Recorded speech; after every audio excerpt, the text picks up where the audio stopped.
All right, it is 2:59 Eastern Time in 30 seconds. So we're going to wait until 3 p.m. and we're going to be starting. This is again Tuesday at 3 p.m. Just log in every Tuesday, 3 p.m. Just a little question and answer session for the first 4 episodes. I have my preferred mortgage lender, Greg Simmons with First Savings Mortgage. Closing attorney, David Robertson with Universal Title. Worked with these gentlemen for over a decade.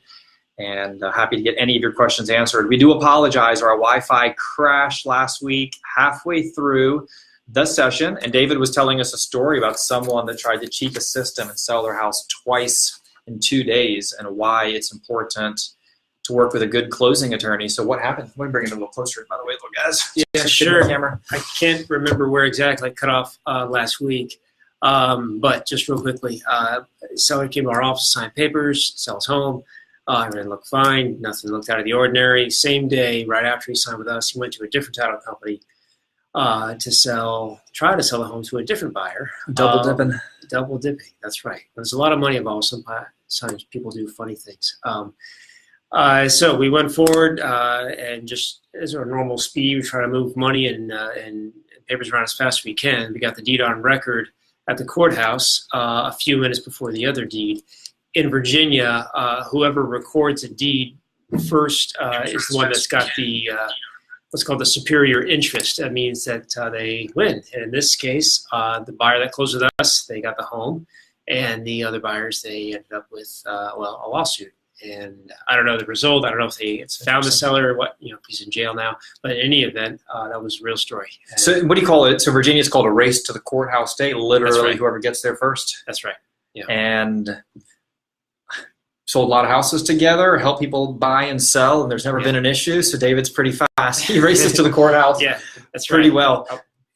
Go ahead. Sorry, you done? No, just gonna say I put my running shoes on. I go down there every single settlement now. Yeah. I get the papers out the courthouse right away. Love it, love it. Well, we thank you for that. Yeah. So guys, again, so this is our Facebook Live. This is not a promotion for us. Of course, we always want the business, but that is not what we are here to do. We're here to answer your questions. A little bit of theme of today, as I proposed yesterday, if anyone has any anxieties about real estate, about deeds, how they're prepared, where we tend to have anxiety if someone's getting married, got married after the fact, or upcoming separation, good questions for David.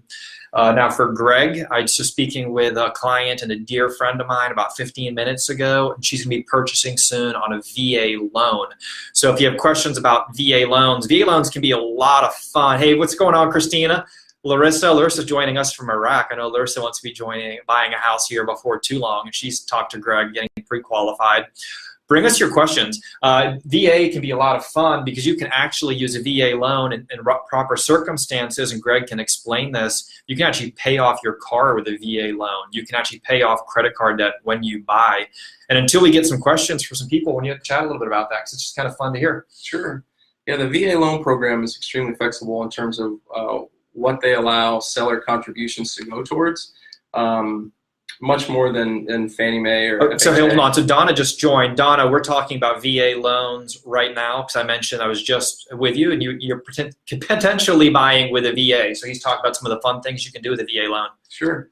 I had a couple circumstances recently where seller credits, big numbers, $15,000, that exceed the closing costs, and the VA allows for the excess seller credit to be applied towards things like the VA funding fee or in certain cases, borrowers' debts. You can pay off credit cards, pay down your student loan, things like that to help benefit you as a VA buyer. We helped someone a couple years ago. I'm not going to mention names, but I mean, they were thrilled because I think they had forgotten about that when they served in the military. You helped them, I think, pay off a car loan and some old credit card debt. And it happened a couple times recently. Yeah. Hey, Trevor, thanks for joining. Trevor, you have any real estate questions? Donna, any questions? Claudia's, I've helped her sell in Lake Barcroft, and she's a realtor in Florida. Claudia, I'd love to know, how's your market down in Florida? What's going on down there? We're starting to see some changes across the board in America. But guys, bring your questions to us. Anything interesting you might have. Rentbacks. I know rentbacks don't happen often. I was just chatting with Donna, and Donna mentioned to me that in an upcoming transaction that the close date is supposed to be about this day. Now in Virginia, we are just old fashioned. We pick a date. That's the date we close. It says on or before, but it's that close date. There's no ambiguities. You can book your movers, get things questioned. So bring us your questions, guys. What do you have? What do you want to know about the market? This is a time for us to answer for you. Larissa wants to know just where to, my question is, come on, Facebook. Where to begin thinking about buying a house, how to know when is the right time, and what are the first steps to take. I think it's a great question, Larissa, and I think it's really dependent also on each individual person. Now, I think you're a year to 2 years out because you actually still live in the Middle East and with your husband, who is this time is a foreigner. So I think you did the right thing. You reached out to Greg last year to start getting those ducks in a row. So for you, even 1 to 2 years in advance, don't worry about starting to build these relationships. I doubt Greg once has called you back trying to give you a hard sell, maybe an informative follow-up. But that's our model, is to be here for you guys. So figure out, are there any issues with your credit you could start working on? Ballpark, how much down payment should you start working on? And what price range? So you might say, I'm actually not ready for the neighborhoods that I think I want to live in, so I need to start saving to hit that proper down payment. When is the right time to buy? What are the first steps to take? When is the right time? Well, first of all, I think it'd be a good idea to be in America. You can buy sight unseen, but considering you don't even know when you're moving here, I don't think that is the right time. You can PM me for further details, Larissa, but absolutely talking to Greg, talking to me, these are the right times. Let's see, I think Donna typed something. Greg, are you a broker or do you work for a bank? I've been using a VA loan. I would be using a VA loan and looking for the best rate. I have excellent credit and was thinking Fed has the best rate. It's a great question. Yeah, it is a good question. Okay, so we are neither a broker nor a bank. We're what's called a full service correspondent mortgage corporation. All we do is residential mortgage loans, whereas brokers are basically just origination shops, and then they farm off all of the other aspects of the loan process. And a bank is leveraging depository funds to make loans. We borrow against warehouse lines of credit, lend the money to you as a consumer, and then we sell the loan on the secondary mortgage market after closing. So we never run out of money.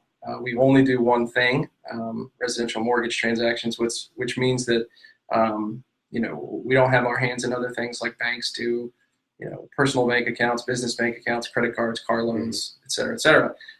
So we only do one thing, and we do it very well. We can close faster. We offer competitive rates to, you mentioned PenFed. I've numerous times have beat out PenFed in terms of rates, in terms of responsiveness and accessibility. We're going to, blow them off the map, and also in terms of the ability to close fast, we're going to be able to perform better. I think you raised a good point. You only specialize in mortgages. You don't do car loans, construction loans, checking accounts. Now, I had a client, this was years ago, and she was a manager of her bank, and her quota was that all of the people that work in that location, they had to sell 2 mortgage loans a month. Now, I think you do way more than that. It's really hard to become an expert at something if you're kind of dabbling on the side. Mm-hmm. But one of the things I do love about Greg's company is they have in-house underwriting. Just the other day, we had a question, and Greg said, well, excuse me. He ran down the hall, asked the underwriter, came right back on the phone. With a big company, this could be outsourced. You might not get your answer back, until a day later. So it's a personal experience.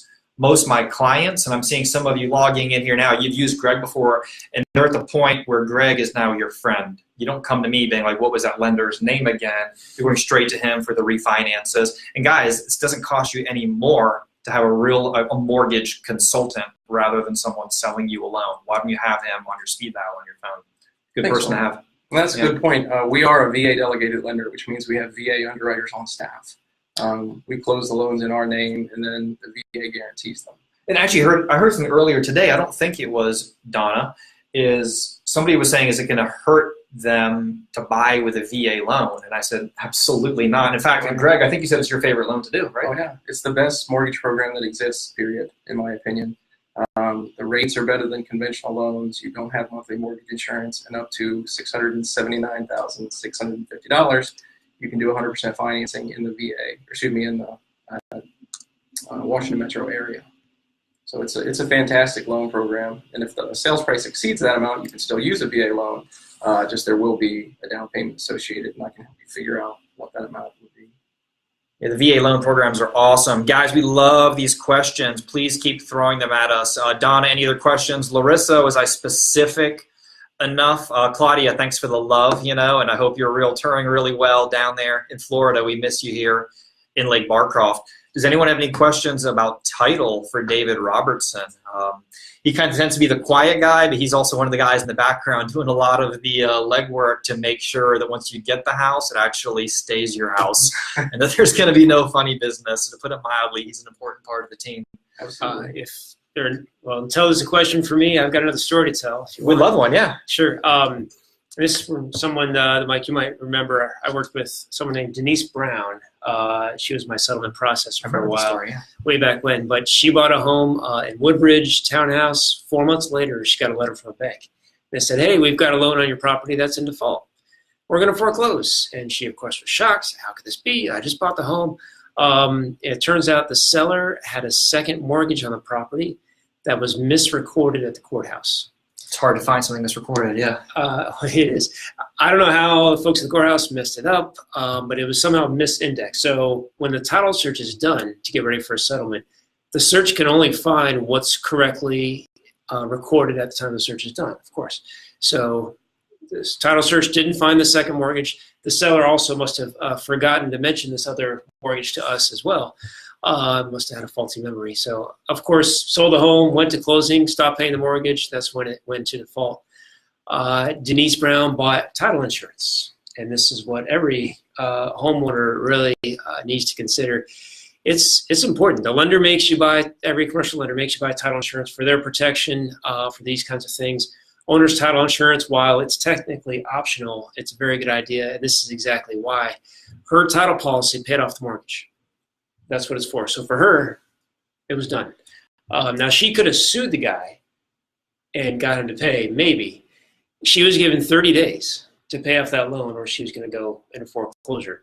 So to find him, to sue him, to go all the way through the court process, get a judgment, and get him to pay in 30 days. Good luck. Not going to happen. So her title underwriter under the policy paid it, and then they probably went after the guy. I don't know if they found him, but for her, it didn't matter. She kept her house. Everything was fine. But there are interesting things out there in real estate, and that's why you got to work with good people. Yeah, most of you, or most of us, will never have to use our insurance, but when you decide to, or you decide you need to, you're thankful you spent that money. It is not a waste of money. Yeah. Guys, we got 9 eyes on here. We got a ton of stories we'd love to tell, but again, we're here on Tuesday, 3 p.m. to be service-oriented. What questions do you have? Donna, anything else you want to throw at us, about anything, just the buying the process, the VA. Guys, so a couple things too that are quite different about Virginia that I'm just going to mention, because I know in other states it isn't this way. I'm trying to think of just fun things to say, because when you buy in Virginia, essentially if you see it and it's screwed into the house, you get it. Now, I actually know people who come from different states, and they're like, what? I actually get to keep the washer and dryer? In some instances, the refrigerator doesn't come.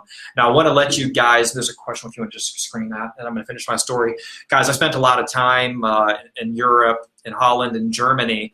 Now, one of my friends was renting in Germany, and when they moved in, their kitchen was 4 walls. There was absolutely nothing in there. It was empty. They had to bring their own appliances and kitchen cabinets and install them. That's why you see all that IKEA stuff that can move around and you can turn into a workstation in the afternoon. But no, in Virginia, if you see it, the magic word is a fix. If it's screwed into the house, so chandeliers, window draperies, microwave, it all conveys. Appliances, a couple little things here. VA question. VA loans don't require title insurance. Is that right? That's actually not true. You're never required to get owner's title insurance. Mm-hmm. But David's story is obviously a good example of why you should get it. Every lender is going to require that you get what's called lender's title insurance, which protects the lender against title defects, such as the one David described, as a condition for giving you a loan. Yep, good. For essentially everybody I know buys owner's insurance. I had one buyer once that bought it, and then after the fact, they were a little bit upset that maybe it wasn't more transparent. This was 15 years ago. They wanted to be more obvious. And their whole point was, I'm not going to call it a flip, but they wanted to buy a house. It was short term, and they wanted to have the house for about 3 months. They were going to sell it. They're willing to take that risk. I don't know. I'm not really a risk taker, but those are really the only instances I ever see anyone where it kind of makes sense. I'm sorry? I said I still think that's a bad idea because, David, you can explain better than I can, but title insurance will protect you even after you sell the property. Mm-hmm. Yeah, that's true. It doesn't really matter how long you've owned the property, because when you go to sell the home to someone else, you as a seller are making promises. You're saying, okay, I'll sell you this home and you're not going to have any title issues. And if there are any, you can come after me. And as long as that seller's not the one that created the title issue, and if it was something before they became an owner, even if it was 3 months ago, covered by their title policy, that's when they pull out their title policy and say, oh, I'm covered. See, talk to these guys. So it doesn't really matter how long you own. Once you're an owner and then you transfer that home to someone else, stuff can still come back from the past. Yeah, and if your home's going to end up being your 30-year house and you want to create lifetime memories on it, it might seem like a lot of money up front. But, I mean, a few $1,000s is splitting hairs, when you're looking at a big purchase, to be able to sleep at night, know that house is yours and no one's going to come take it. It's pretty important. So, guys, we're trying to keep this 10 to 15 minutes. We're at 15 minutes now. We're going to stay on for about another minute. We're happy to stay on as long as we want. If there's any questions, please don't be shy. We're here to get those questions answered. Just throw them on out and let's get them answered. A couple of interesting things that I heard over the years, by the way, on title insurance is, an easy one is, a divorce, someone coming back being like, hey, there was a divorce, it wasn't taken care of properly, half that house is mine. But even more interesting situation, I don't know if this was just for drama, but what I learned in my pre-licensing is Native American reservations. And that was a big one. People coming back from generations later saying it was their property. Right. So you just never quite know what the history of the property is. So having that peace of mind is pretty important. Yeah. And if someone comes back, and if they are right or wrong, that's what title protection is for. Someone who's even dead wrong, it's completely baseless, that can still cause a big problem. And you've got to hire your own lawyer, you've got to defend it, and that can be a huge source of anxiety and expense. So even things like that. Great. Anything else, guys, you want to add? Hey, guys. Donna has a question. I'm sorry, who does? Donna. Yeah. How quick is a quick close? How many days is the fastest closing? What's the quickest? These gentlemen, go for it. The fastest a lender can legally close a loan with the new government TRID regulations is 8 business days. But I would say fast is usually 3 weeks. We can do it a little faster than that, but the faster you make it, then the more taxing it is on all the parties involved, including the bar. Especially you guys. Yeah, it's a lot of moving parts, doing your inspections, making sure everything's good. And normal is going to be 30 to 45 days. It's going to be on average, and a long is going to be 60. Beyond that, it's going to be a little bit on the abnormal side. Not impossible, but a little bit on the abnormal side. I would say the gross majority of the transactions that I'm involved in close in 30 days or less. Good. And I also think that's partly because you're from a good lender. I think a lot of lenders still require more time. I would agree. Thank you.